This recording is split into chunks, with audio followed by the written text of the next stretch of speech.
Welcome to Philosophy Talks. Nah, kondanya bareng kompak sekali kita hari ini. Kompak sekali ya. Gimana? Nah, setelah kita banyak bahas ya tentang filsafat di episode 1 tentang gimana sih filsafat itu dan sebagainya. Di akhir episode 1 kita sempat mention kalau kita juga akan bahas mengenai mitos-mitos dalam filsafat. Belajar filsafat juga. Mitos-mitos. Nah, kalau kita ngomong soal mitos-mitos nih ya, sebenarnya mitos itu apa sih? Maksudnya, kalau kita mau tahu ya kan ya, kita kan kemarin sudah belajar filsafat itu cara berpikirnya seperti apa. Nah, kira-kira ada nggak sih mitos-mitos di filsafat? Gitu. Terus yang pertama itu mitos itu apa? Satu. Terus yang kedua, ada nggak sih mitos di filsafat dan gimana cara filsafat mengatasi mitos-mitos itu? Ya, betul. Kurang lebih kayak itu ya yang mau kita bahas ya hari ini. Nah, ya, tapi sebelum kita menggali jauh lebih dalam mengenai mitos-mitos dalam filsafat, kita perlu tahu dulu ini, Sa. Mitos itu seperti apa gitu? Mitos itu seperti apa? Mitos seperti apa? Menarik sih. Kalau kita ngomong mitos dalam perkembangannya, yang aku tahu dan yang kita pelajari di Fakultas Filsafat di sini, kita kan ngambil tradisi Barat nih, pemikiran Barat. Filsafat itu kalau kita mau runut secara pemikirannya, memang mainly yang paling besar diambil dari Barat. Yes.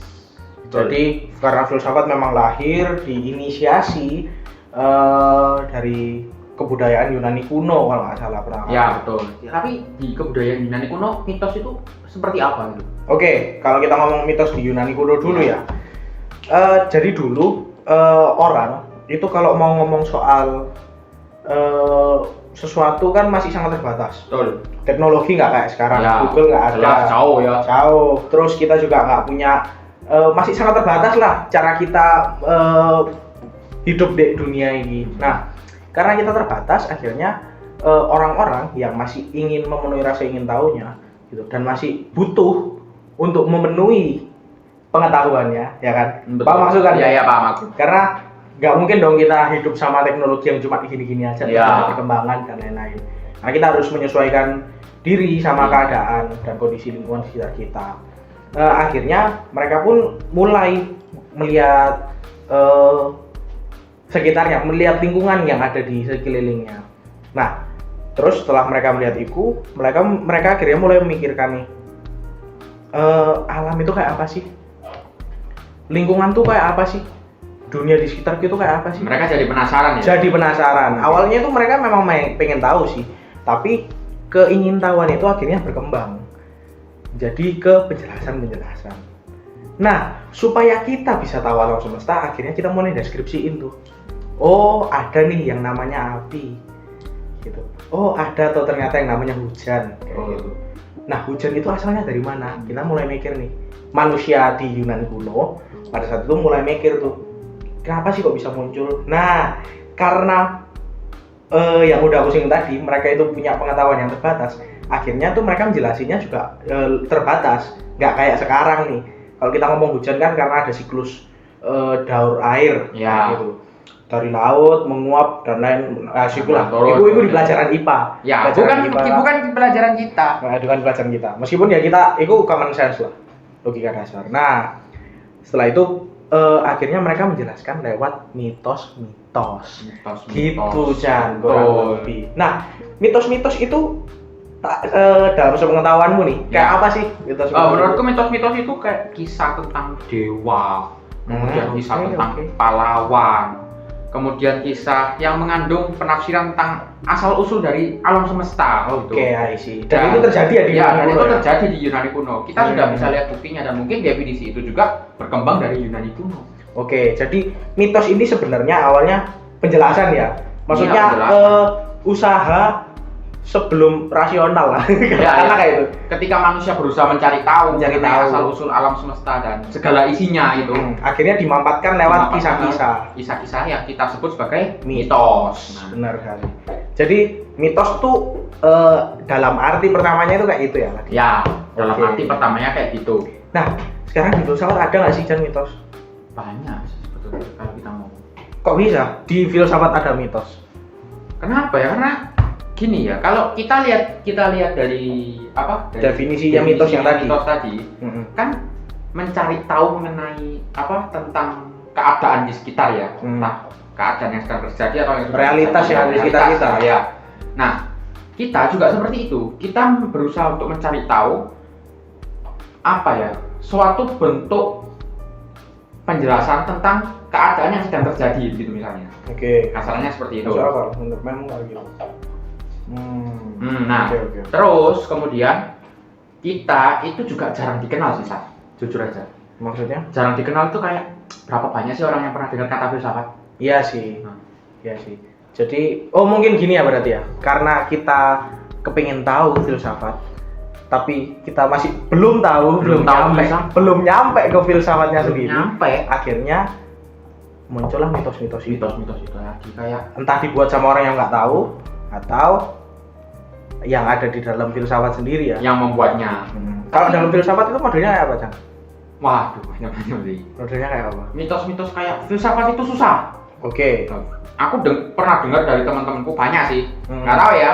Mereka tuh bilang kayak, waduh, materi ini susah banget untuk dipahami gitu. Kayak, waduh, otakku gak nyampe gitu. Wah, menurutku ya gimana ya itu. Alay. Ya itu mitos lah. Iji padahal. Ya itu mitos lah intinya. Itu mitos karena ya aku survive kok sampai sekarang dengan materi-materi yang seperti itu gitu loh bisa. Iya. Jadi ya enggak sesusah itu gitu. Ya. Tapi juga aku denger dari luar sih kebanyakan. Banyak mitos-mitos apa yang ada berseliweran soal kita filsafat.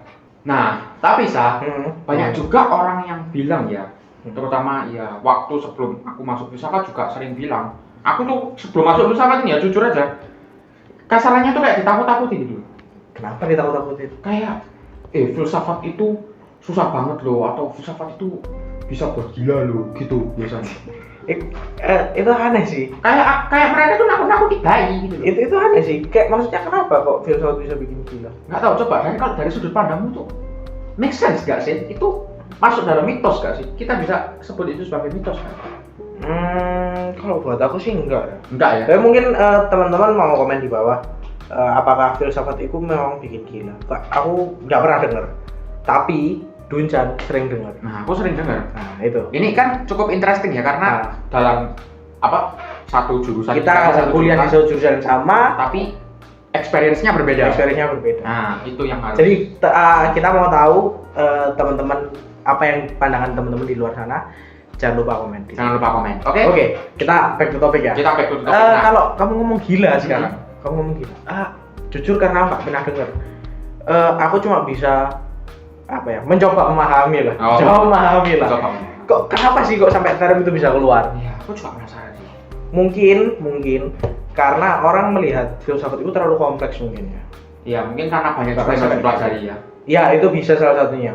Mungkin karena overload dan lain-lain, orang merasa kalau dia mencoba comprehend atau memahami yang ada di luar dari kapasitasnya itu nggak akan sanggup maksimal. Ada batasnya lah. Dan menurutku banyak ilmu dalam filsafat yang cabang-cabangnya filsafat itu materinya cukup padat gitu. Masuk akal. Cukup padat juga sehingga untuk mencerna satu-satu itu butuh waktu.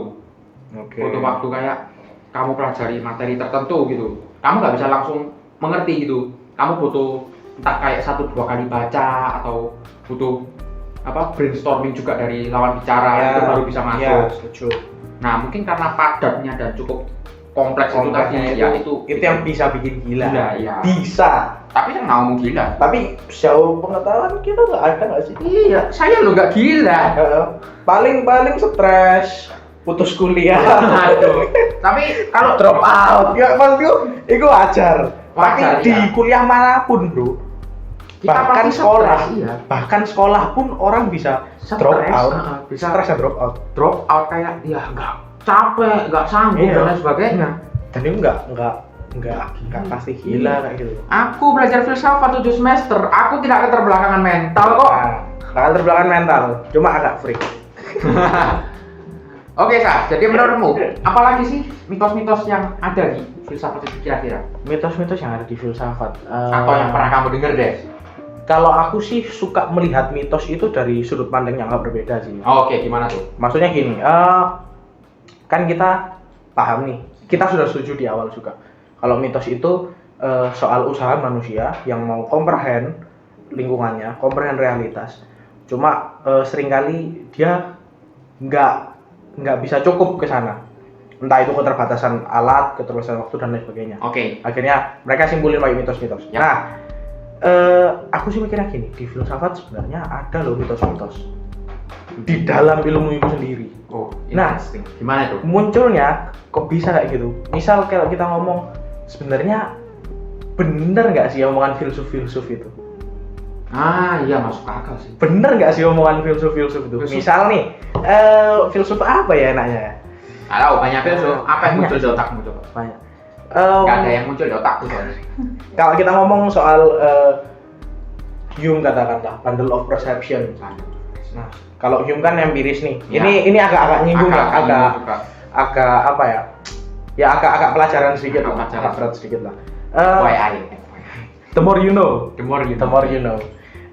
Kalau kita ngomong soal Hume katakanlah, Hume itu filsuf aliran empirisme, ya kan? Dan salah satu pemikirannya yang cukup terkenal itu konsepnya soal bundle of perception. Ya. Jadi manusia itu mengetahui realitas itu lewat indranya, gitu.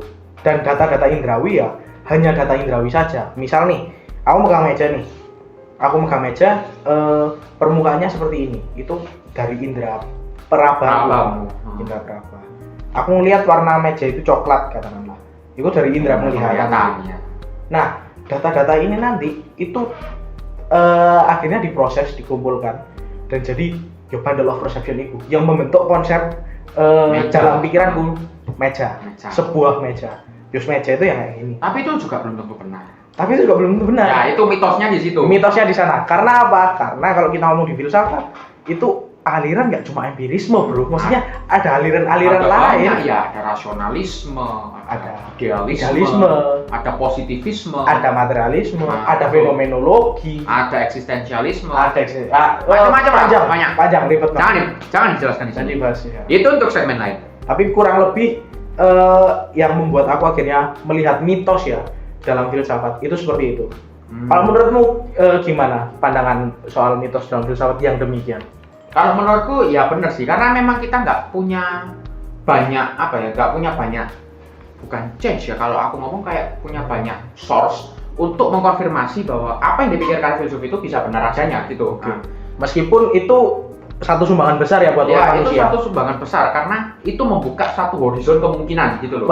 Membuka pemikiran yang baru. Nah, dalam realitas. Dalam realitas. memandang Secara realitas. mana? Benar, setuju banget aku sama itu. Nah, jadi memang karena nggak selalu benar itulah yang kita cari tahu, kita gali. Benar. Dan itulah akhirnya yang jadi tugas filsafat. Itu yang jadi tugas filsafat. Itu yang jadi tugas Kita 7 semester di sini, itu Buka. tugas kita.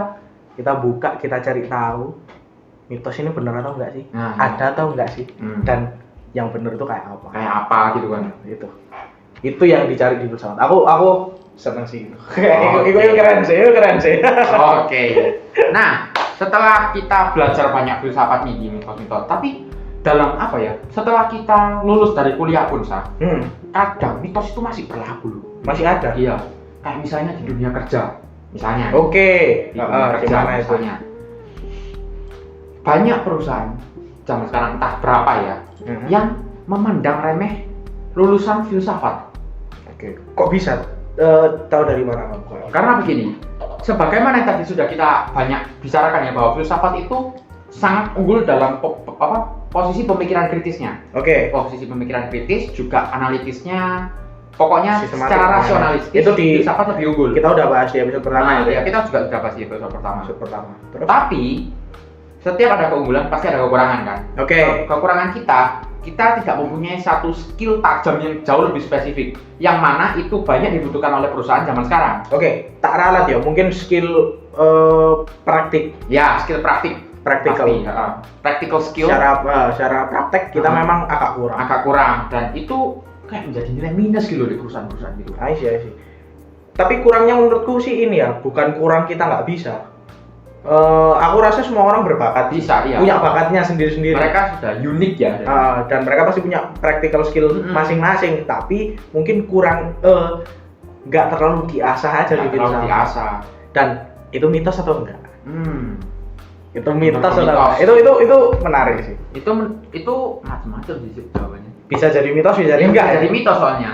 Karena ya nggak semua orang nggak punya skill itu. Mereka kalau Iya sih. tahu ke arah mana skillnya bisa diasah.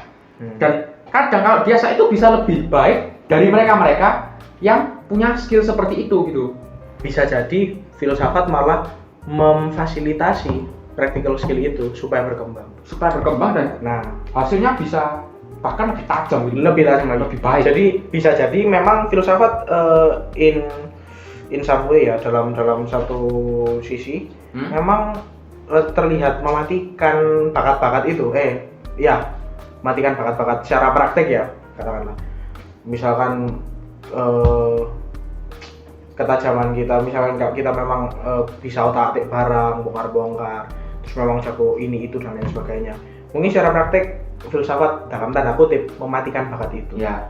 Tapi bisa jadi karena kita sudah punya bakat dan ditambah pengetahuan kita secara teoritik di filsafat, bisa jadi itu sangat-sangat keren sih. Maksudnya bakat itu pasti punya chance lebih luas untuk berkembang. Aku Ya, yakin itu sih. pasti sih. Itu karena kalau apa Kalau ya? aku yakinnya Namanya ya. Kalau misalnya orang itu kalau punya bakat tertentu ya tinggal diasah aja gitu loh. Ya. Tinggal dipertajam gitu. masuk akal. Tinggal dipertajam. Siapa tahu bisa lebih tajam. Dan secara kalau kita ngomong pemikiran ya, mempertajamnya di mana? Ya di filsafat. Filsafat. Ya di sini. Kita sumbernya mempertajam pikiran. Nggak ada yang lain sih. Nggak Nggak bisa ditawar sih menurut Makanya masuk filsafat. Kalau promo mau nempel di sini ya bisa aja. Ya guys, jadi tadi kita sudah banyak bahas ya mengenai apa? Mitos-mitos belajar di filsafat. belajar filsafat. Nah, ini cukup asik juga apa yang kita bahas karena ya itu Jadi, juga bisa menjawab penasaran kalian. Ada mitos di luar, ada mitos di dalam, jangan lupa. Ada yang di luar, ada yang di dalam. Kita tetap kritis, kita tetap evaluatif. Ya. Yo. Oke, ya. Jadi segitu aja dulu Sa. Pembahasan kita hari ini ya. Pembahasan kita hari ini. Nanti di next episode kita juga akan kembali dengan episode atau tema Yang lebih jauh menarik. lebih menarik. Lebih menarik. Apa itu? Apa nih? Apa nih? Apa tuh? Apa tuh? Ya. Oke. See you guys. Jangan lupa like, comment, and subscribe. Stay Subscribe tune juga. guys. Jangan lupa nyalain loncengnya. And see you in the next episode. Bye.